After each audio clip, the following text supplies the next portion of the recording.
update. Aware of your surroundings and do not Flash drive flood on warning. flooded roads.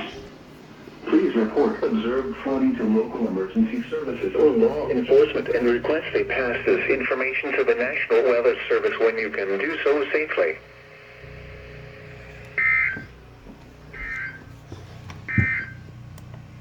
The National Weather Service in Lake City has warning for northwestern Seymour County in southeastern Texas. Harris County. Yeah, so this is outside. My tree is almost non-existent. Generator's running.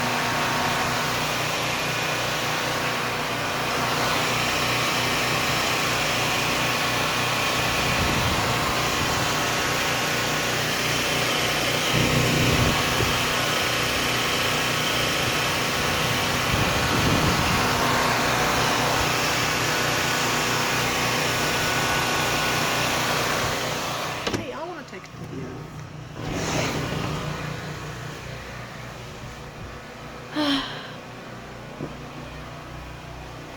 Flash flood warning.